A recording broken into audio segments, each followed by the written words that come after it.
보통 우리가 월스트리트 왕, 암호화폐라는 단어를 한 문장에서 딱 들으면 상상하는 아주 뻔한 그림이 있잖아요. 그렇죠. 뭐 대형 은행들이 비트코인 현물 ETF를 새로 냈다. 이런 거. 네네, 맞아요. 아니면 기관 투자자들 전용으로 펀드를 엄청 크게 조성했다? 이런 뉴스들이죠. 사실 익숙하잖아요. 아주 익숙한 패턴이죠. 근데 최근에 이 금융계 수면 아래서 벌어지고 있는 일들을 제가 하나씩 뜯어봤거든요. 와, 이거는 기존 공식을 완전히 진짜 싹 다 파괴하는 엄청 파격적인 현상이 벌어지고 있습니다. 네, 맞습니다. 단순히 협업하는 수준이 아니죠, 지금. 맞아요. 뭐 블록체인 기업이랑 간접적으로 파트너십 맺고 이런 단계를 아예 넘어섰어요. 지금 이 보수적인, 엄청 보수적인 전통금융의 거인들이 디파이, 그러니까 탈중앙화 금융의 거버넌스 토큰을 자기들 지갑에 직접 쓸어 담고 있습니다. 온체인 생태계 한가운데로 그냥 직진하고 있는 거죠. 네. 그래서 오늘 함께 하시는 분들도 아마 저런 비슷한 의문을 가지셨을 것 같아요. 대체 왜 하필 지금 이 거물들이 디파이 토큰을 막 직접 사들이고 있는 걸까? 이 현상의 이면을 오늘 심층 분석 시간에서 아주 낱낱이 해부해 보려고 합니다. 자, 이걸 하나씩 풀어보죠. 이 상황을 제대로 이해하시려면요. 일단 이들이 시장에 접근하는 방식이 근본적으로 어떻게 변했는지를 짚고 넘어가야 합니다. 불과 한 2, 3년 전만 해도 네, 예전에는 어땠죠? 대형 금융기관들이 웹3나 블록체인에 발을 걸치는 방식이 엄청 정형화되어 있었거든요. 주로 벤처 캐피털을 통해서 유망한 스타트업 주식 지분을 간접적으로 취득하는 형태였어요. 아, 리스크를 최대한 멀리 두는 거네요. 전형적인 월가 스타일. 철저하게 리스크를 차단하는 거죠. 근데 지금은 완전히 다릅니다. 기관들이 펀드를 통하는 게 아니라 거래소나 장외 시장에서 직접 자기들 지갑으로 토큰을 쏘고 있어요. 매입하고 있는 거죠. 직접 토큰을 보유한다. 이거 진짜 엄청난 패러다임 전환인데 구체적인 사례들을 보면 진짜 입이 떡 벌어집니다. 네, 참여하는 주체들 면면이 장난이 아니죠. 그쵸. 일단 자산운용의 완전 거물, 세계 1위 블랙록을 보면요. 얘네가 만든 토큰화된 미국채 펀드, BUIDL 펀드 있잖아요. 이걸 단순히 이더리움에 올려두는 걸로 끝나는 게 아니더라고요. 네, 그게 핵심입니다. 다양한 온체인 디파이 프로토콜들이랑 직접 연결해서 유통을 시키기 시작했어요. 와, 그리고 사모펀드 쪽 거물인 아폴로 글로벌 매니지먼트. 여기는 모포라고 하는 그 디파이 대출 프로토콜이랑 직접 손잡고 아주 대규모로 토큰 취득 계약을 맺었잖아요. 거기서 끝이 아닙니다. 세계 최대 마켓 메이커인 시타델 증권마저 들어왔어요. 레이어 제로라는 크로스체인 인프라 생태계 확장에 관여하면서 관련 토큰을 아예 챙기고 나섰죠. 블랙록, 아폴로, 시타델. 와, 이 이름들만 들어도 얘네는 단 1달러 움직이는 것도 진짜 수백 번 계산하고 통제하는 곳들인데 아주 철저하죠. 우리가 흔히 생각하는 그 크립토 시장의 시세 차익, 뭐 대박을 노리고 샀다. 이건 앞뒤가 너무 안 맞거든요. 만약에 이걸 시세 차익 노린 단순 투자로만 보시면 이 현상의 본질을 완전히 놓치게 됩니다. 이 거물들이 토큰을 사들이는 행위는 철저하게 벤더 정렬 전략이라고 보셔야 해요. 아, 벤더 정렬 전략이요? 조금 더 쉽게 풀어주실 수 있나요? 전통적인 IT나 금융 비즈니스를 한번 생각해 볼게요. 거대 기업이 특정 소프트웨어나 결제망을 우리 회사의 핵심 인프라로 장기적으로 쓰겠다 이렇게 결정을 하잖아요. 네네. 그럼 단순히 매달 사용료만 내는 게 아니에요. 그 서비스 제공업체의 지분을 일부 확보해서 서로의 이해관계를 확 묶어버립니다. 아, 배를 같이 탄다는 거네요. 그렇죠. 지금 월가가 디파이 거버넌스 토큰을 매입하는 진짜 목적도 딱 이겁니다. 수익률 올리려고 포트폴리오 다각화하는 게 아니고요. 자신들이 앞으로 수십 년간 사용할 온체인 인프라에 대한 전략적 통제권을 선점하고 있는 거예요. 그 벤더 정렬이라는 개념을 들으니까 우리가 일상적으로 보는 거에 비유를 해볼 수 있을 것 같아요. 약간 배관망 같은 느낌이랄까요? 배관 비유 아주 좋습니다. 그러니까 우리가 매일 물을 마시려면 거대한 수도관 네트워크가 쫙 깔려 있어야 하잖아요. 예전에 개인 투자자들이 디파이 토큰 살 때는 약간 퀄리티 좋은 생수병 막 사재기 하면서 나중에 이 생수 가격 오르겠지 이렇게 기대하는 거였다면 네, 개인들은 생수를 샀죠. 근데 지금 블랙록이나 시타델이 하는 건 생수를 사는 게 아니에요. 얘네는 물이 흘러갈 그 배관 자체, 파이프라인 자체를 아예 확보하고 있는 거네요. 정확합니다. 아주 찰떡 같은 비유예요. 기관들한테 디파이는 이제 뭐 흥미로운 실험실이나 투기판이 절대 아닙니다. 아까 말씀하신 블랙록 국채펀드처럼 그런 전통 자산들을 빠르고 투명하게 전 세계로 유통시킬 실질적인 금융 배관으로 완전히 격상된 거예요. 아, 실질적인 금융 배관이다. 그래서 이들이 사는 거버넌스 토큰은 회사의 이익을 배당받는 전통적인 주식의 개념이 아닙니다. 자신들의 그 막대한 자금을 태워서 사용할 거대한 온체인 인프라, 그 규칙을 정하고 유리한 방향으로 이끌어가기 위한 접근권을 사는 거예요. 배관의 방향을 틀거나 밸브 수압을 조절할 수 있는 그 권리 자체를 확보한다? 와, 이거 확 와닿네요. 근데 여기서 살짝 의문이 되는 게 시간을 좀 뒤로 돌려보면요. 네, 어떤 부분이죠?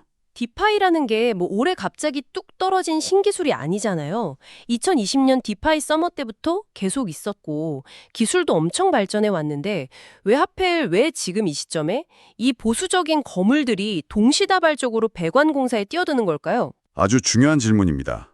그동안 월가의 거인들이 온체인으로 들어오는 걸 꽉 막고 있던 세 가지 아주 거대한 장벽이 있었거든요. 장벽이요? 네, 바로 커스터디, 회계 기준, 그리고 법적 불확실성입니다. 과거에는 기관이 디파이 토큰을 직접 지갑에 둔다. 이거는 기술적으로나 제도적으로 진짜 자살행위였어요. 리스크가 너무 컸군요. 특히 회계 기준 압박이 엄청났죠. 아마 들어보셨을 텐데 증권거래위원회, SEC의 SAB 122 같은 규정이 대표적입니다. 아, SAB 121. 저 이거 알아요. 은행 입장에서는 진짜 최악의 규제잖아요. 맞아요. 이 규정 때문에 은행이나 금융기관이 고객의 가상자산을 수탁해주면 그 자산 가치만큼을 고스란히 자기네 대차대조표상의 부채로 다 잡아야 했어요. 그러니까 코인 100억 원어치 구간해 주려면 자기 자본도 그만큼 더 쌓아야 하니까 사실상 그냥 수탁 사업 하지 말라는 징벌적 규제였죠. 네, 아예 포기하게 만드는 수준이었죠. 게다가 이 토큰들을 해킹 위협 없이 안전하게 복원해줄 기관용 커스터디 인프라도 많이 부족했고요. 거기에다가 늘 따라다니는 먹구름이 또 있잖아요. 법적 리스크, 이른바 증권성 논란이요. 그렇죠. 그게 제일 거슬 수도 있어요. 내가 산 토큰이 어느 날 갑자기 SEC가 와서 이거 미들록 증권이다 딱지 붙여버리면 기관 입장에서는 천문학적인 벌금 내야 되고 그냥 컴플라이언스 팀 자체가 붕괴되는 엄청난 대형 사고니까요. 맞습니다. 바로 그 지점이 최근 1, 2년 사이에 엄청 극적으로 변한 거예요. 일단 기관급 자금을 안전하게 보관할 수 있는 수탁 기술, 그러니까 멀티시그나 다자간 연산 같은 걸 적용한 기관형 금고가 완벽하게 세팅이 됐고요. 아, 기술적인 바리케이드가 먼저 치워졌군요. 네. 그리고 가장 중요했던 법적 불확실성이라는 안개도 거치고 있습니다.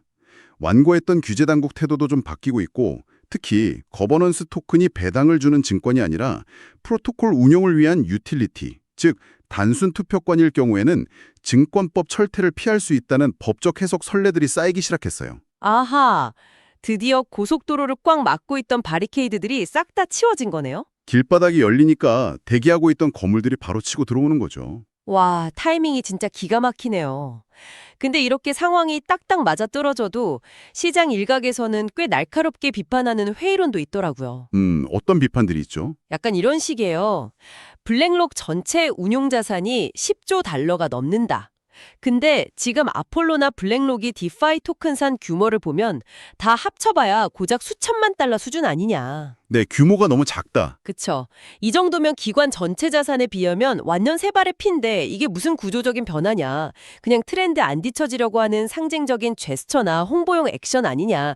이렇게 보는 시각도 꽤 많거든요. 겉으로 드러난 매수 금액이라는 그 숫자만 딱 놓고 보면 그런 회의론이 나오는 것도 무리는 아닙니다.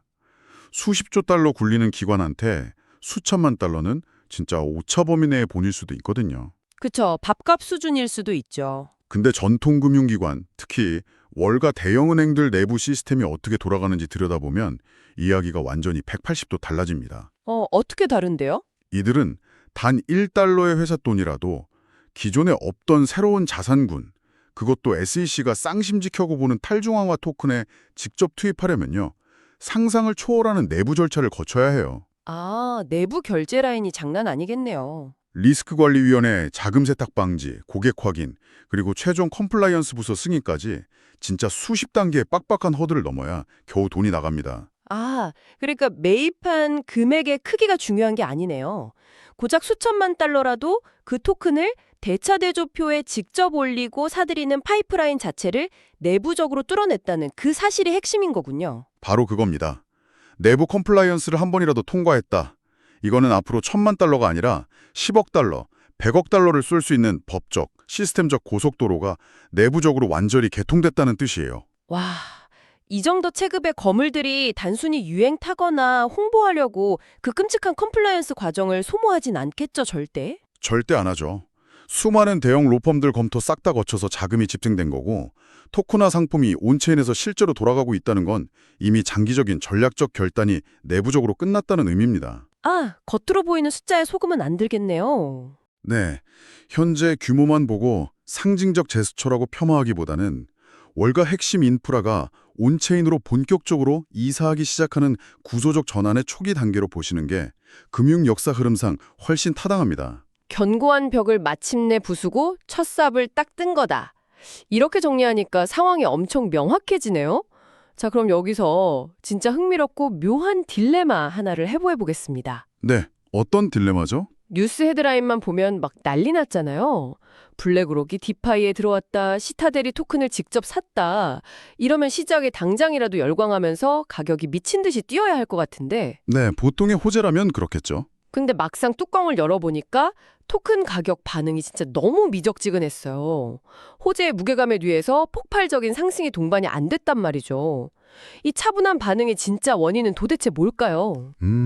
거기서 바로 현재 디파이 생태계가 안고 있는 토큰 경제, 그러니까 토크노믹스의 구조적인 한계가 고스란히 드러나는 겁니다. 토크노믹스의 한계요. 네, 지금 시중에 나와 있는 대부분의 거버넌스 토큰들을 보면요. 프로토콜이 벌어들이는 수익이랑 토큰의 가치가 직접적으로 연결이 안 되어 있어요. 아, 수익이 연결이 안 되어 있다. 예를 들어서 어떤 탈중앙화 거래소나 대출 프로토콜이 하루에 수백만 달러씩 수수료 수익을 엄청나게 낸다고 쳐볼게요. 전통 주식시장이라면 그 이익은 어떻게 되죠? 뭐 배당금으로 주거나 아니면 자사주 매입해서 주주들한테 돌려주겠죠? 맞아요. 주주 가치로 환원이 되죠. 근데 지금의 디파이 토큰들은 그냥 단지 프로토콜 정책 방향 결정할 때 손드는 투표권 역할에 머물러 있어요. 투표만 할 수 있다. 돈은 안 주고. 구조적인 단절이 떡하니 존재하는 겁니다. 와, 아까 우리가 나눴던 그 배관 비율을 여기다 다시 적용해보면 완전 딱 들어맞네요.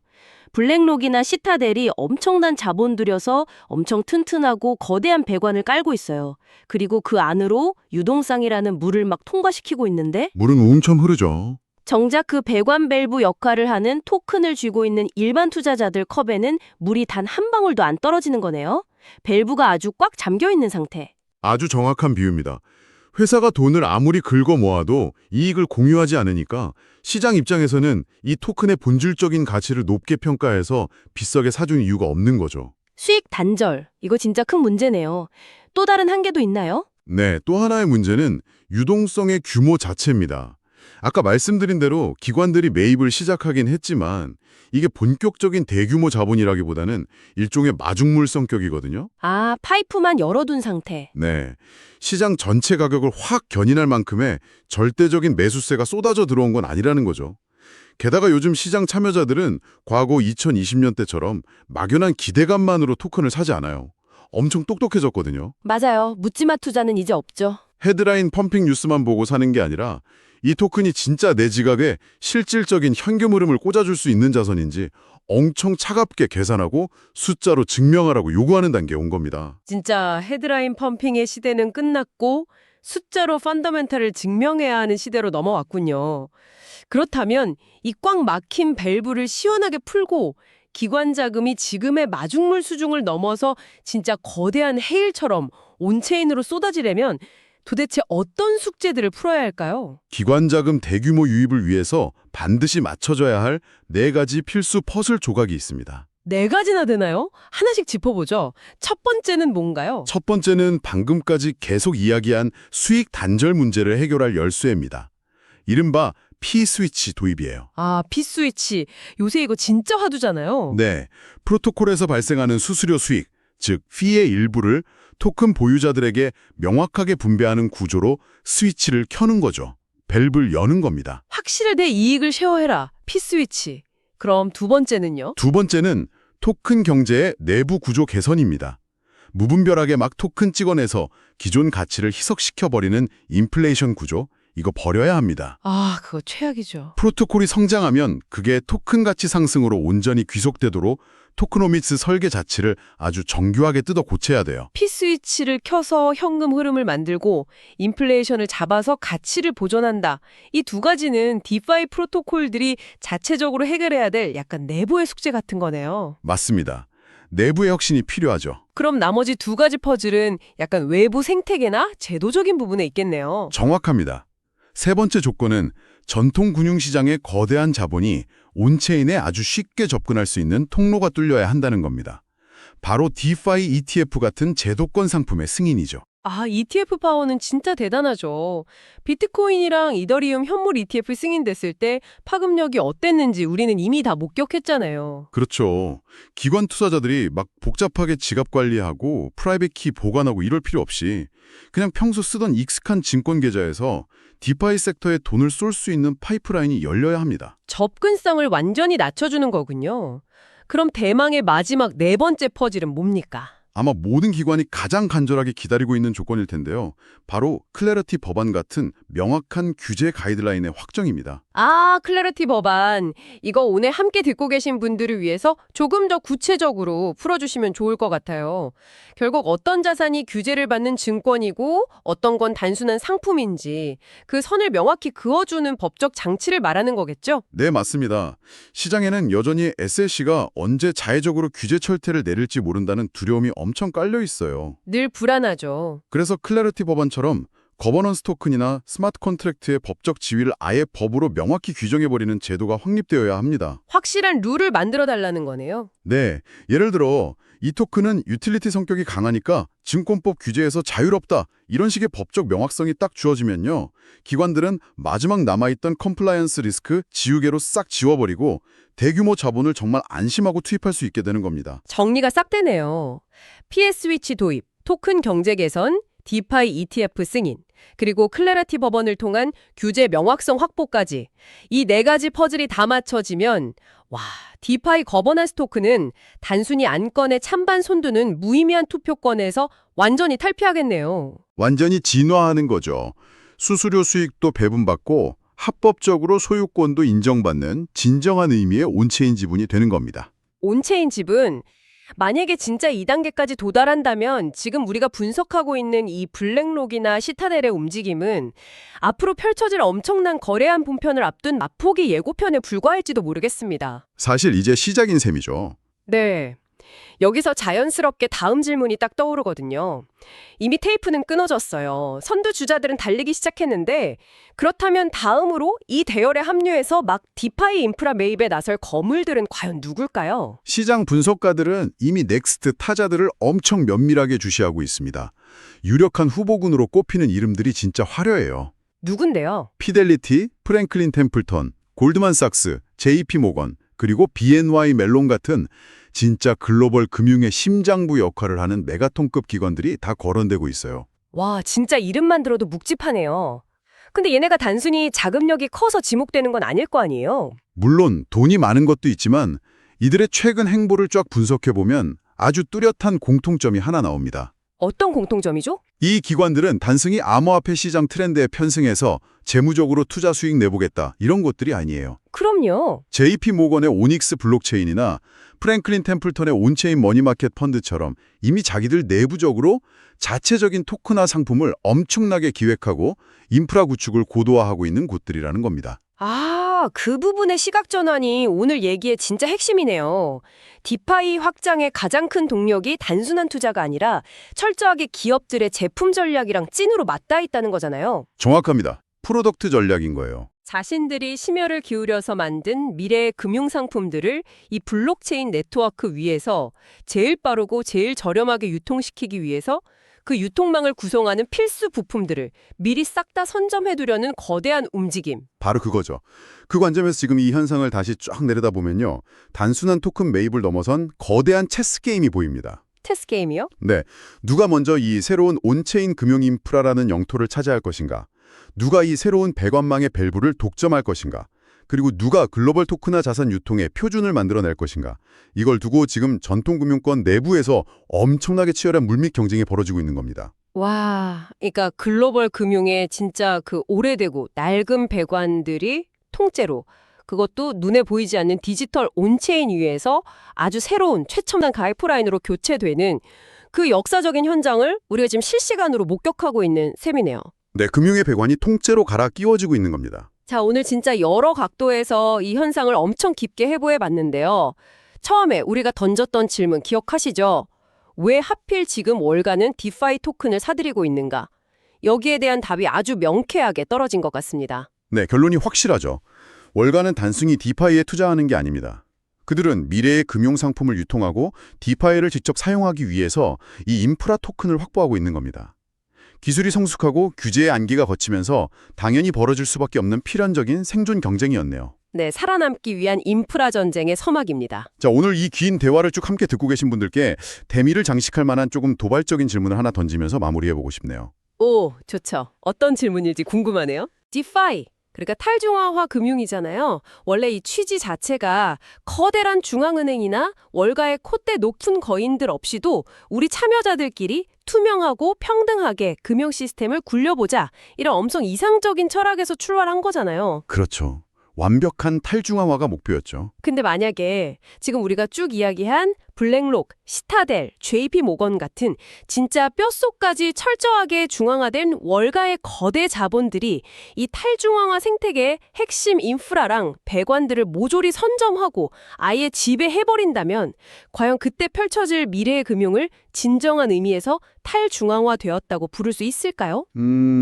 엄청 뼈 때리는 질문이네요. 아니면 결국 껍데기만 블록체인 기술 빌려왔을 뿐이고 결국 속도랑 효율성만 엄청나게 빠릿빠릿해진 월가 2.0의 탄생에 불과한 걸까요? 기술의 진보가 기존 권력에 흡수되는가 아니면 권력 자체가 기술을 통해 분산되는가 이게 진짜 핵심 관건이겠네요. 네, 맞습니다. 하루가 다르게 쏟아지는 이 화려한 뉴스들 속에서 우리가 단순한 호재에 열광하기보다 한 번쯤 진짜 깊게 고민해 볼 만한 중요한 숙제가 아닐까 싶습니다. 오늘 대화 진짜 많은 생각할 거리를 남겨주네요. 마지막에 시청해 주셔서 감사합니다.